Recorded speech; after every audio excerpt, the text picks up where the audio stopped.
सादर प्रणाम। मैं नीरजा चौधरी। आज के इस सेशन में जो हम बात करेंगे, हम पढ़ेंगे मानव जनन को। लास्ट वीडियो में हमने मानव जनन यानी कि ह्यूमन रिप्रोडक्शन से संबंधित कुछ इम्पॉर्टेंट जो पॉइंट हैं, सीक्वेंस रिलेटेड कुछ क्वेश्चंस आते हैं, उनके बारे में पढ़ा था। तो उसी को कंटिन्यू करेंगे और आज जो हम टॉपिक लेने वाले हैं वो टॉपिक है हमारा मानव जनन से संबंधित, ह्यूमन रिप्रोडक्शन से संबंधित। तो आज के टॉपिक में जो हम बात करेंगे, देखिए मानव जनन के अंतर्गत दो चीजें होती हैं जो अलग अलग तरीके से रिप्रोडक्टिव सिस्टम एक्सप्लेन करती हैं। मीन्स दो चीजों को हमें पढ़ना पड़ता है। पहली बात कर लेते हैं, हम पढ़ते हैं मेल रिप्रोडक्टिव ऑर्गन को। ठीक है, मेल रिप्रोडक्टिव सिस्टम की बात करते हैं। चलिए पहले हम, फिर यहां दूसरे नंबर पर आता है फीमेल रिप्रोडक्टिव सिस्टम। अब देखिए ये पूरा सिस्टम जो काम करता है, हम जानते हैं पूरे सिस्टम को काम करने के लिए छोटे छोटे कुछ यहाँ पर तंत्र मानव शरीर से संबंधित है। तो हम ये जानते हैं कि इससे संबंधित काम करने के लिए हमें बहुत सारे अंगों की जरूरत पड़ेगी। तो हमारा जो आज का टॉपिक होने वाला है वो ये होने वाला है कि जो मेल रिप्रोडक्टिव ऑर्गन्स हैं उनका क्या काम है और वो किस तरीके से यहाँ पर ऑर्गन्स किस तरीके से उनकी काम करने की इम्पोर्टेंस है, कैसे वो स्टिमुलेशन करते हैं और कैसे अलग अलग तरीके के पदार्थों का स्रवण करते हैं यानी कि सीक्रेशन करते हैं। तो उससे रिलेटेड हमारा आज का टॉपिक है। देखिए छोटे छोटे से दो डायग्राम बनाए हैं। पहले जो मेल रिप्रोडक्टिव सिस्टम है उसके बारे में बात कर लेते हैं और अलग अलग ऑर्गन के बारे में, फिर उससे आगे पढ़ते चले जाएंगे। सबसे पहले देखिए ये जो डायग्राम बना हुआ है इम्पॉर्टेंट डायग्राम है। अगर एग्जाम्स स्पेसिफिक बात करूं, क्योंकि टॉपिक ऐसा है जो 12th एग्जाम से रिलेटेड है, तो ये 12th एग्जाम से रिलेटेड टॉपिक बोर्ड एग्जाम के पॉइंट ऑफ व्यू से बहुत ज्यादा इंपॉर्टेंट है, क्योंकि डायग्राम पूछा जाता है, इससे संबंधित प्रश्न पूछा जाता है कई बार। चलिए आगे बढ़ते हैं। आगे बात करेंगे हम, ये है मेल रिप्रोडक्टिव सिस्टम का चित्र। ये एक बड़ा सा ब्लैडर है जो यूरिनरी ब्लैडर है, हिंदी में जिसे कहा जाता है मूत्राशय। यहाँ पर ये इस तरीके से दो ट्यूब्स दिखाई दे रही हैं। ये जो ट्यूब है ये कही जाती है यूरेटर, और ये क्योंकि ब्लैडर से कनेक्टेड है तो ये क्या होती है, यूरेटर, मूत्र नलिका जिसको कहा जाता है। उसके बाद एक ये लंबी सी यहाँ पर ट्यूब दिखाई दे रही है, ये होती है शुक्र वाहिका यानी कि वासा डिफरेंटिया। ठीक है, इसके बाद आपने देखा होगा ये जो शुक्र वाहिका है पीछे की तरफ कनेक्टेड है, यानी कि ब्लैडर, ये मूत्र नलिका यानी कि यूरेटर जो है इससे जाकर ये कहाँ है, पीछे की तरफ ही ब्लैडर से कनेक्टेड है। यहाँ पर ये होता है शुक्राशय, यहाँ पर ही शुक्र का निर्माण होता है, मीन्स स्पर्म्स का निर्माण होता है, वो अभी डिटेल करेंगे, फिलहाल थोड़ा थोड़ा इंट्रोडक्टरी बता रही हूँ। उसके बाद ये जब आगे जाके दोनों क्या होती है, एक बिंदु पर मिल जाती हैं और उसके बाद ये कनेक्ट हो जाती हैं। यहाँ पर ये अलग रंग से दिखाने की कोशिश की है। ये जो यहाँ पर ये संरचना बनी हुई है ये होता है कैप्सूल ऑफ प्रोस्टेट, यानी कि प्रोस्टेट संपुट इसको कहा जाता है। ये वाला जो दिखाना चाह रही हूँ ये क्या होता है, कैप्सूल ऑफ प्रोस्टेट यानी कि प्रोस्टेट संपुट जिसको कहा जाता है। फिर अगली बात ये है तुम्बिका, एम्पुला जिसको बोला जाता है, और ये छोटे छोटे से आपको लोब्स दिखाई दे रहे होंगे। ये प्रोस्टेटिक एक्नी है, इस हिंदी में भी इसको यही पता है मुझे, प्रोस्टेटिक एक्नी कहा जाता है इसको। फिर ये कंटिन्यू हो जाती है, आगे बढ़ जाती है और इसको कहा जाता है यूरेथ्रा। ठीक है, ये क्या हो जाता है, यूरेथ्रा। ये पेनिस है, पेनिस के बाद ये यूरेथ्रा क्या हो जाती है, यहाँ से ओपनिंग होती है इसकी, और जो ये ओपनिंग है यहीं से बाहर निकल जाता है जितना भी वेस्ट लिक्विड होता है, यानी कि जो ब्लैडर में लिक्विड था वो सारा निकल जाता है। ठीक है, बाहर की तरफ ये कोश या सैक जैसा दिखाई देता है। ये सैक होता है वृषण कोश जिसको कहा जाता है। वृषण कोश जिसके अंदर यानी कि टेस्टिस सेक्स जिसे कहा जाता है, टेस्टिस इसके अंदर होते हैं और उस टेस्टिस की संरचना इस तरीके की होती है, उसको एक बार देख लेते हैं। ये है आपकी, देखो बल्बो यूरेथ्रल ग्लैंड, जो छोटा सा लोब दिखाई दे रहा है, जो ये यूरेथ्रा से थोड़ा सा ऊपर जो एक बेंट होता है ये वहां पर होती है। अगली बात करते हैं, ये है हमारी कैनाल ऑफ एपिडिडाइमिस, यानी ये एपिडिडाइमिस या अधिवृषण नलिका है। अभी काम पढ़ लेंगे इसका। इफरेंट डक्टल्स हैं, यानी कि अपवाही डक्टल्स हैं। ये जो छोटी छोटी इस तरीके के से डक्टल्स दिखाई दे रही हैं, ये वाली इनकी बात कर रही हूं मैं, इनकी और ये जो इनकी, ठीक है। फिर ये रेटेटेस्टिस है और ये है आपकी कॉन्वुलेटेड सेमिनिफेरस ट्यूब्यूल्स जिनको बोला जाता है, यानी कि कुंडलित शुक्र नलिकाएं कहा जाता है जिनको।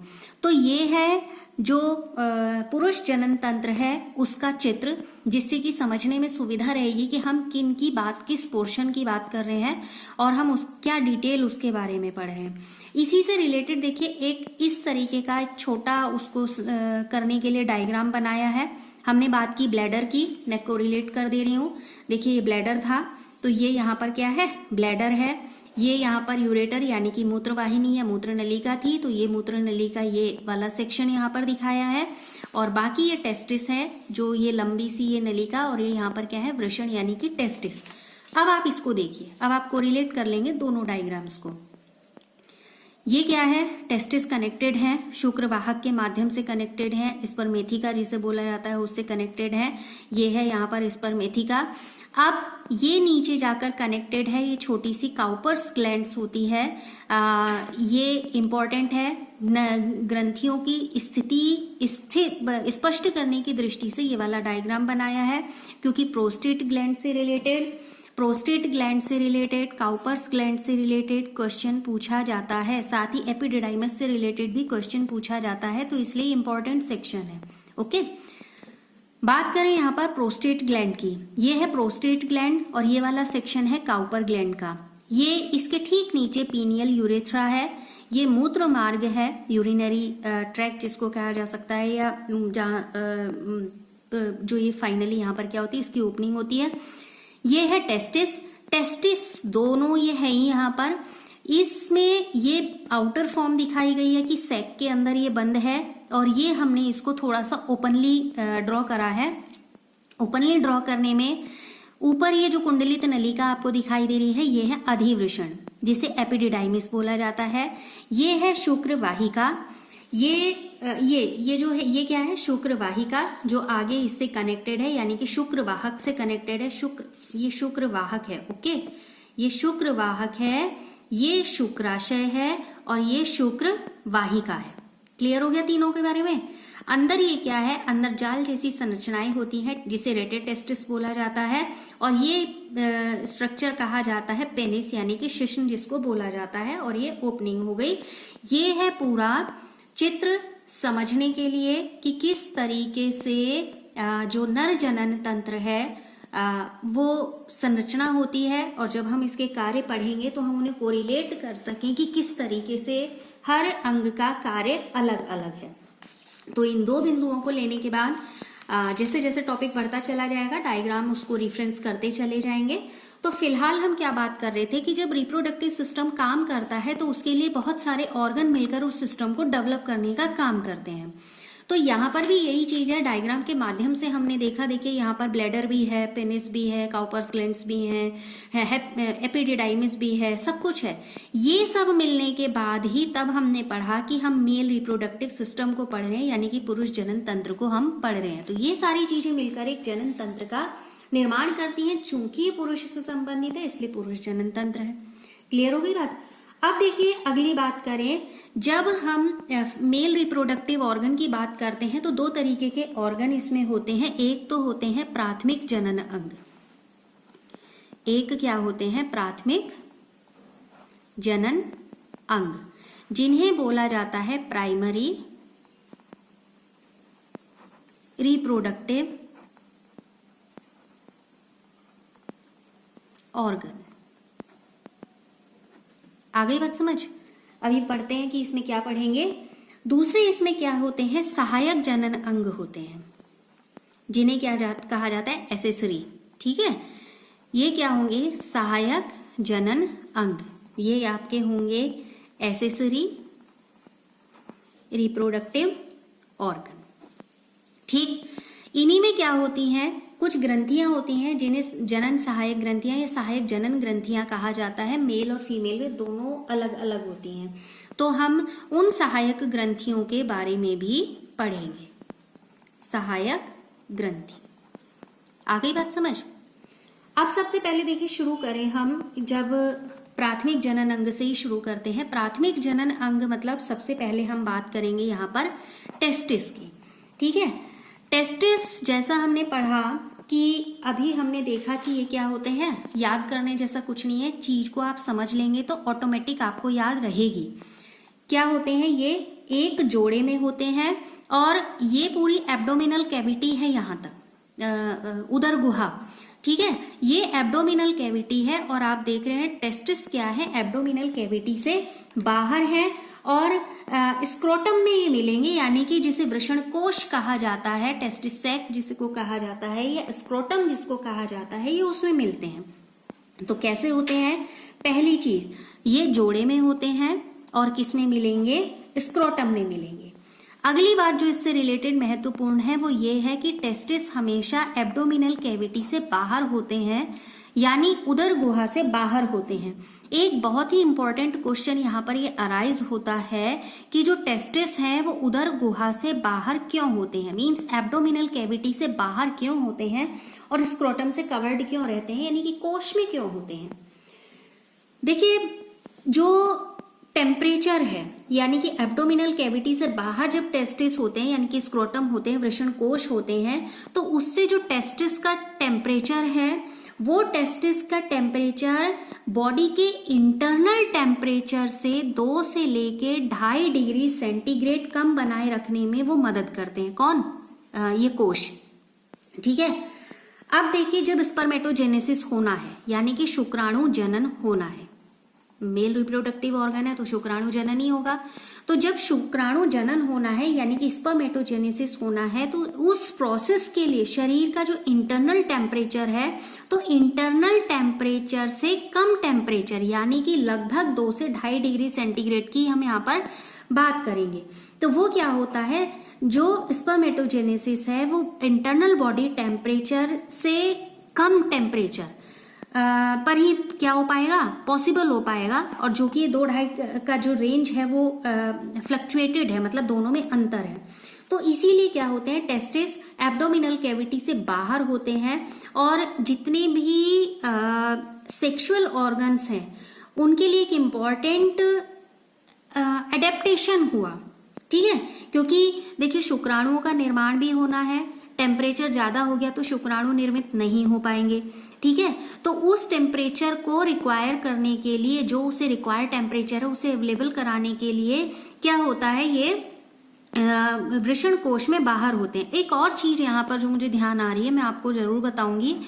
कई बार एक क्वेश्चन पूछा जाता है कि टेस्टिस का निर्माण किन सेल्स से होता है। देखिए जब एम्ब्रियो स्टेज होती है तो अलग अलग सेल स्टेज होती हैं, ओके। तो जो मीजोडर्म होता है, मीजोडर्म से टेस्टिस का निर्माण होता है, यानी कि भ्रूण की जो मीजोडर्म होती है, भ्रूण की मीजोडर्म से, यानी कि एम्ब्रियो की मीजोडर्म से इसका टेस्टिस की ओरिजिन होता है, बनता है। अब देखिए एक्चुअली जब प्रसव होता है तो उससे जस्ट पहले, यानी कि डिलीवरी से जस्ट पहले ये क्या होते हैं, एब्डोमिनल कैविटी से बाहर आ जाते हैं। ये उस समय की स्थिति होती है, कब, जब डिलीवरी हो रही होती है, ओके। चलिए अगली बात पर आते हैं। इसमें क्या होती है कि जो ये टेस्टिस की हम बात कर रहे हैं तो 2 तरीके की यहाँ पर सेल होती हैं। अगर कोशिकाओं के जो हमारी क्या कहना चाहिए, शुक्र जनन हम यहाँ पर पढ़ रहे थे, तो यहाँ पर देखिए कुछ शुक्र नलिकाएं भी होंगी। तो जनरली क्या होता है, जो इसकी बात करें, टेस्टिस की शेप की बात करें तो कैसा होता है, ये अंडाकार होता है, 4 से 5 सेंटीमीटर लंबा होता है, 2 से 3 सेंटीमीटर चौड़ा होता है और एक बहुत ही कंडेंस कवर होता है, आवरण होता है जिसके अंदर ये घिरा हुआ रहता है। अब एक टेस्टिस के अंदर लगभग 250 चैम्बर्स होते हैं, कोश होते हैं, कक्ष होते हैं, कुछ भी आप इसको कह लें। तो इन्हीं को क्या बोला जाता है, इनको बोला जाता है टेस्टिक्यूलर लोब्स या लोब्यूल्स, ठीक है। हिंदी में क्या कहेंगे, वृषण पालिकाएं, लोब्यूल्स मीन्स पालिका, हिंदी में कहेंगे उसको वृषण पालिकाएं। कितनी होती है? लगभग 250 होती है। और हर लोब्यूल में 1 से लेकर 3 तक बहुत ही ज्यादा कुंडलित, कॉइल्ड से मतलब है बहुत ही ज्यादा यहाँ पर कुंडलित क्या होंगी? शुक्र जनक नलिकाएं।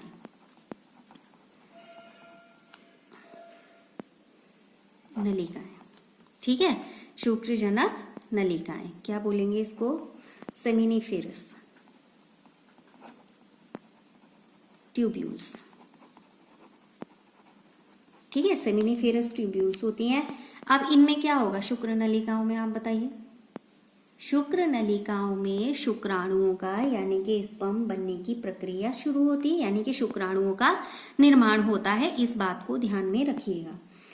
अब क्या है कि लगभग अगर लेंथ की बात करें तो 50 सेंटीमीटर है और व्यास इसका लमसम ऐसा होता है 200 म्यूएम तक का इसका व्यास होता है। अब ये शुक्र जो जनक नलिकाएं हैं, इन नलिकाओं का इंटरनल स्ट्रक्चर या जर्मिनल एपिथेलियम से जो कवर्ड रहता है वो 2 तरीके के सेल्स होते हैं।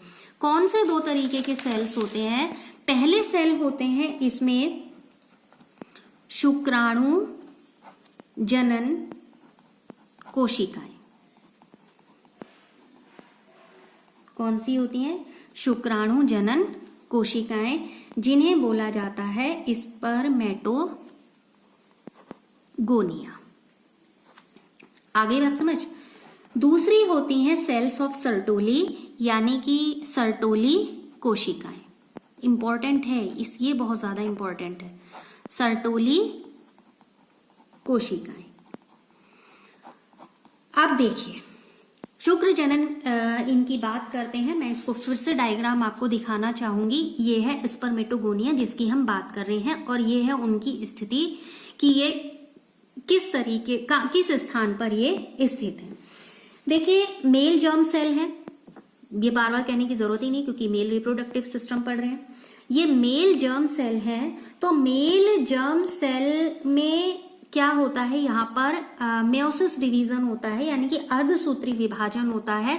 और जब ये अर्धसूत्री विभाजन करती हैं उसके बाद ही ये शुक्राणुओं का निर्माण करती हैं। ये बहुत इंपॉर्टेंट क्वेश्चन है कि जो शुक्राणु जनन नलिकाएं हैं किस विभाजन के द्वारा शुक्राणुओं का निर्माण करती हैं? तो ये अर्धसूत्री विभाजन के द्वारा शुक्राणुओं का निर्माण करती हैं, ठीक है।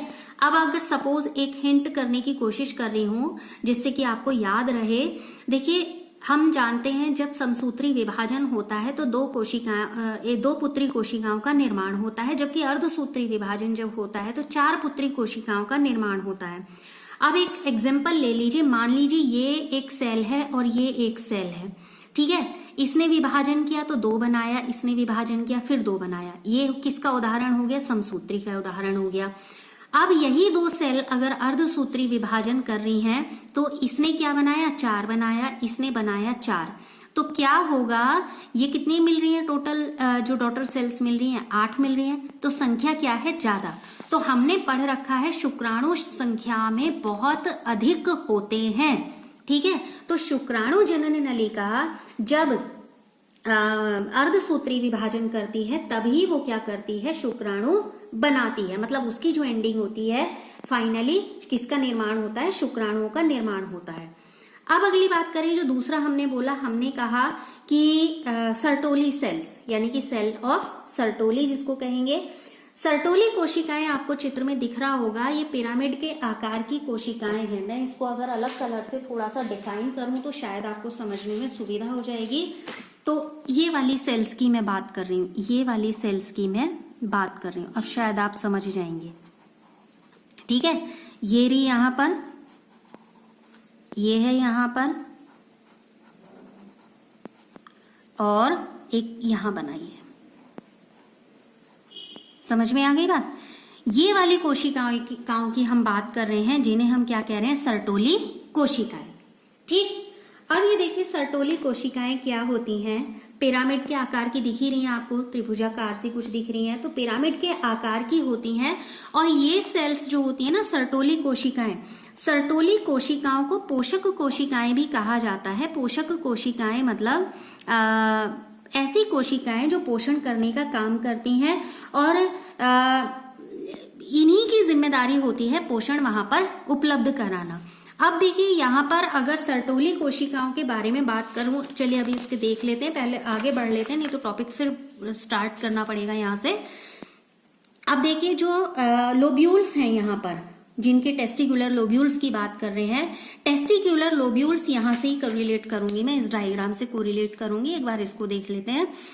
इनमें क्या होता है कि जो शुक्र जनन नलिकाएं हैं उनको बाहर से एक अंतराली कोशिकाएं होती हैं जिन्हें बोला जाता है लीडिंग सेल्स। छोटी छोटी कोशिकाएं होती हैं, बीच में यहाँ पर छोटे छोटे ब्लड कैपिलरीज भी दिख रही हैं, मैंने कहाँ बनाई थी, ये हैं, ब्लड सेल्स भी दिखाई दे रही हैं। तो ये ब्लड सेल्स या जो हम छोटी छोटी जो रक्त वाहिकाएं कह रहे हैं और लीडिंग सेल्स कह रहे हैं, ये पूरे के पूरे इसमें हमें स्पष्ट दिखाई दे ही रही है। क्लियर हो गया। लीडिंग सेल्स को जो इंटरस्टिशियल सेल्स हैं, यानी कि जो अंतराली कोशिकाएं हैं, इन अंतराली कोशिकाओं का भी नाम दिया गया है। कई बार आपसे अंतराली कोशिका भी पूछा जाएगा, इसलिए दोनों नाम मैंने यहाँ पर स्पष्ट कर दिए ताकि किसी भी तरीके का यहाँ पर कंफ्यूजन ना हो। तो ये तो थी एक स्थिति की लीडिंग सेल क्या होती है। देखिए लीडिंग सेल बहुत इंपॉर्टेंट है, तो इसको एज अ क्वेश्चन मैं जरूर यहाँ पर ऐड करूंगी। लीडिंग सेल, लीडिंग कोशिका। अब ये तो हम समझ गए लीडिंग कोशिकाएं क्या होती हैं। एक महत्वपूर्ण काम इनका ये होता है कि ये नर हार्मोन, ठीक है, नर हार्मोन का सीक्रेशन करती हैं, और वो नर हार्मोन कौन सा होता है, एंड्रोजन। एंड्रोजन इंपॉर्टेंट है, ध्यान रखिएगा इस बात को, ठीक है। एंड्रोजन है, उसका स्रवण करती हैं, जैसे टेस्टोस्टेरोन है। टेस्टोस्टेरोन की बात करें तो इसके बहुत महत्वपूर्ण काम होते हैं। Testosterone, androgen, male hormone androgens को सीक्रेट करने का काम किसका होगा, लीडिंग सेल्स का होगा, ध्यान रहेगा आपको। ओके, जैसे टेस्टोस्टेरोन फॉर एग्जांपल की बात करें तो इसके जो मेन काम होंगे, क्या काम होंगे, काम होगा पहला ये कि हमने कल पढ़ा था द्वितीयक लक्षणों के विषय में, ठीक है, उसको रिपीट नहीं करूंगी, नहीं तो टॉपिक फिर बहुत लंबा खींच जाएगा, क्योंकि आप उसको देखिएगा एक बार और समझ में आ जाएगा कि द्वितीयक लक्षण हमने क्या पढ़े थे।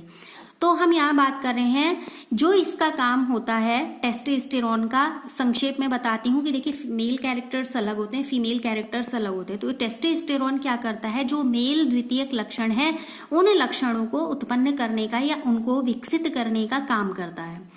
दूसरी बात यहाँ पर करें कि जो इससे रिलेटेड इन लक्षणों से संबंधित जो ऑर्गन हैं, अंग हैं, उनके विकास करने का भी यहाँ पर काम करेगा। लक्षणों का विकास करेगा और साथ ही साथ उन लक्षणों से संबंधित अंगों का भी वो विकास करेगा।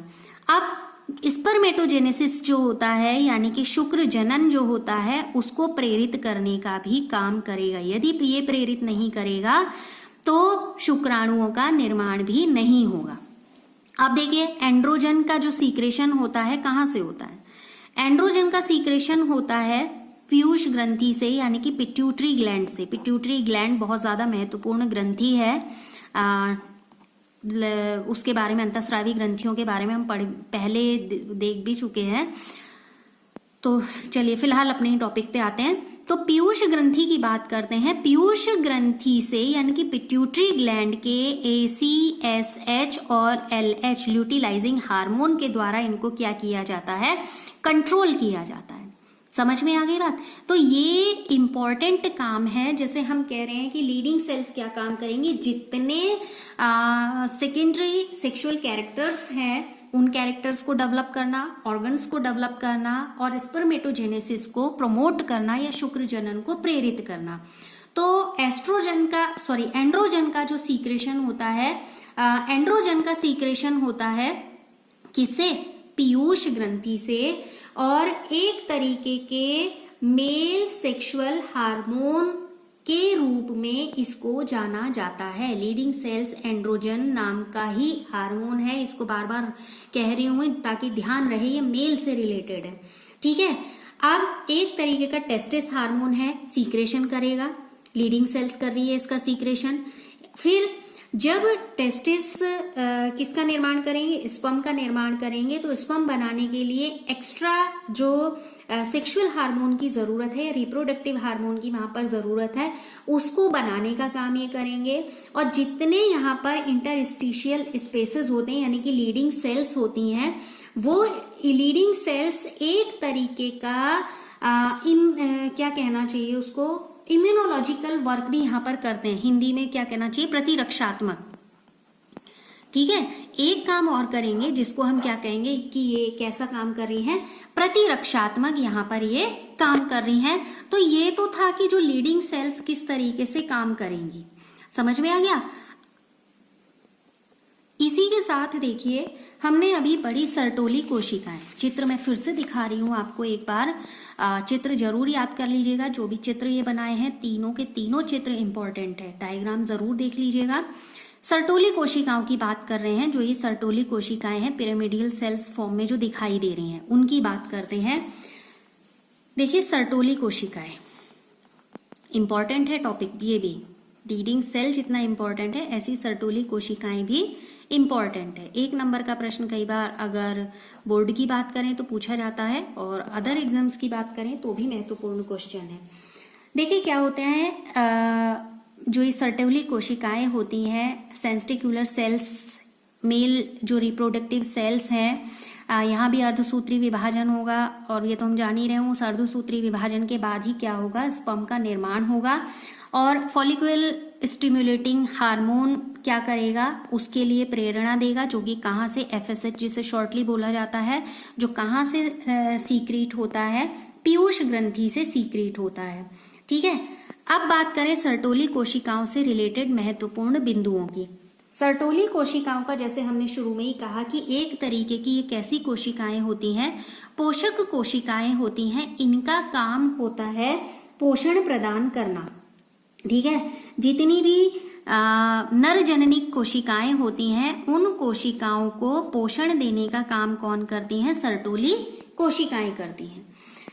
नंबर के आधार पे चलिए इसे पॉइंट में ही पढ़ लेते हैं। पॉइंट में पढ़ेंगे तो सुविधा रहेगी, याद करने में भी आसानी रहेगी, और समझने में तो रहेगी ही रहेगी, जाहिर सी बात है। देखिए क्या काम करेंगी ये पोषण कोशिकाएं, इनको कहा जाता है। ये सुरक्षा प्रदान करने का भी काम करती हैं, सुरक्षा प्रदान करेंगी। और जब परिवर्धन होगा यानी कि जब डेवलपमेंट होता है, तो उस समय जो स्पर्म होता है, स्पर्म के शीर्ष पर जो स्पर्म का जो हेड होता है, अभी स्पर्म की संरचना पढ़ेंगे, रफली बोल दे रही हूँ, इस तरीके की एक संरचना होती है स्पर्म की। ठीक है, रफली है ये, बट डिटेल है आगे, इसलिए मैं इसको अभी डिटेल नहीं कर रही हूँ। देखिए क्या है कि जो स्पर्म है उसके अपने शीर्ष के द्वारा या उसके हेड के द्वारा वो क्या होते हैं, इन कोशिकाओं के अंदर धसे हुए रहते हैं। अब ये बात जो मैं कहना चाह रही हूँ, इसको इस तरीके से देखिए, ये क्या है, सब स्पर्म है, और ये सब स्पर्म क्या है, अपने हेड के माध्यम से इन सर्टोली कोशिकाओं में ये धसे हुए हैं। सब जगह आप देखिए ये धसे हुए हैं, इस तरीके से हर सेल में धसा हुआ दिखाई दे रहा है। ठीक है, तो फिर ये क्या करते हैं, जब इसमें धसे तभी तो यहाँ से पोषण प्रदान प्राप्त करेंगे। अब क्या होता है, जब स्पर्मेटोजेनेसिस होता है यानी कि शुक्र जनन होता है, तो उस शुक्र जनन के समय कुछ ऐसी सेल्स बन जाती हैं जिनको हम अवशिष्ट सेल की कैटेगरी में रख सकते हैं, रेसिडुअल सेल्स की कैटेगरी में रख सकते हैं।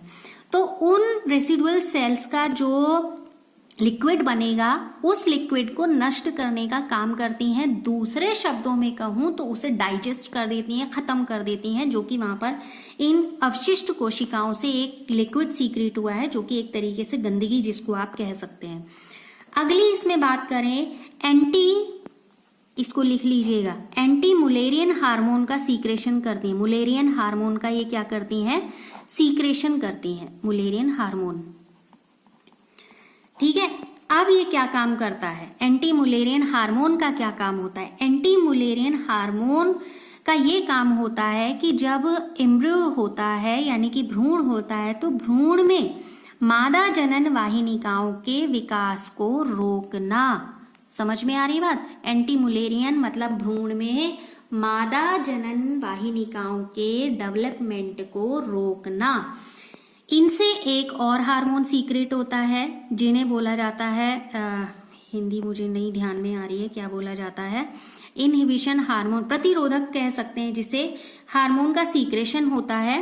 प्रतिरोधक हार्मोन यानी कि जो एफएसएच के स्रवण का प्रतिरोध करता है, एफएसएच के स्रवण को कंट्रोल करने का काम करता है, यानी कि फॉलिक्यूल स्टिमुलेटिंग हार्मोन को कंट्रोल करने का काम करता है। तो ये प्रतिबंधन हार्मोन का यहाँ पर स्रवण होता है इनके द्वारा।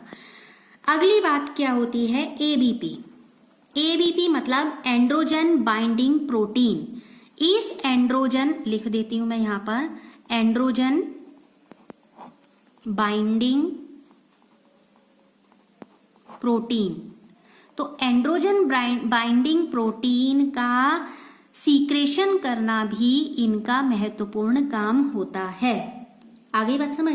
तो देखिए जब स्पर्मेटोजेनेसिस होती है तो ये जो जब भी मनुष्य में जब भी स्पर्मेटोजेनेसिस की प्रोसेस होगी तो स्पर्मेटोजेनेसिस हर समय होता रहता है। तो पता ही शुक्राणुओं का निर्माण क्या होता है, हर समय होता रहता है। जो ये शुक्र जनन की पूरी प्रक्रिया है, स्पर्मेटोजेनेसिस की जो ये प्रक्रिया की हम बात कर रहे हैं, इस प्रक्रिया को पूरा होने में कितने घंटे लगते हैं, 72 घंटे लगते हैं। स्पर्मेटोजेनेसिस की प्रक्रिया को मनुष्य में पूरा होने में 72 घंटे लगते हैं। ठीक है, तो ये तो था जो हमने आज के संदर्भ में पढ़ा। हालांकि अभी बहुत सारा इसमें छूटा है क्योंकि हमने एक्सेसरी रिप्रोडक्टिव ऑर्गन भी पढ़ने हैं। चाहती तो एक ही सेशन में खत्म कर सकती थी, लेकिन समझ में आ जाए इसीलिए उस चीज को स्लोली और अंडरस्टैंडिंग लेवल तक ले जाने की कोशिश की है। तो थोड़ा थोड़ा पढ़ेंगे, बेहतर पढ़ेंगे। तो फिलहाल जो ये डायग्राम्स हैं, इन डायग्राम्स को आप बना लीजिएगा।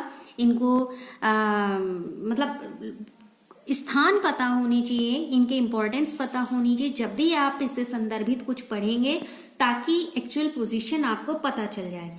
हमने पढ़ा, एक बार रिपीट कर देते हैं, हमने क्या पढ़ा। हमने पढ़ा कि रिप्रोडक्शन क्या होता है, हालांकि लास्टली भी हम पढ़ चुके थे। फिर हमने पढ़ा कि 2 पार्ट्स होते हैं, male reproductive system, female reproductive system. फिलहाल जो हम पढ़ रहे हैं वो मेल रिप्रोडक्टिव सिस्टम पढ़ रहे हैं, जिसको जनरली 2 पार्ट्स में डिवाइड करके हम पढ़ सकते हैं क्या, पढ़ते ही हैं। तो प्राथमिक जनन अंग यानी कि प्राइमरी रिप्रोडक्टिव ऑर्गन, और सेकंड है एक्सेसरी रिप्रोडक्टिव ऑर्गन। हमने जो आज पढ़ा वो पढ़ा हमने प्राथमिक जनन अंग को। नेक्स्ट हम पढ़ेंगे, नेक्स्ट सेशन में हम पढ़ेंगे सहायक जनन अंग को। ठीक है, फिर सहायक ग्रंथियां बचती हैं जो मेल रिप्रोडक्टिव सिस्टम से रिलेटेड हैं, उनको पढ़ा। हमने पढ़ा मेल रिप्रोडक्टिव सिस्टम के स्ट्रक्चर को डिटेल करने की कोशिश की। हमने जो स्पर्मेटोजेनेसिस है उसको समझने की कोशिश की, और पूरा का पूरा मेल रिप्रोडक्टिव सिस्टम किस तरीके से काम करता है उसको समझने की कोशिश, फंक्शनिंग के बेस पर, और किस तरीके से स्पर्म का निर्माण होता है उसके बेस पर। तो फिलहाल के सेशन में हम इतनी ही बात करेंगे।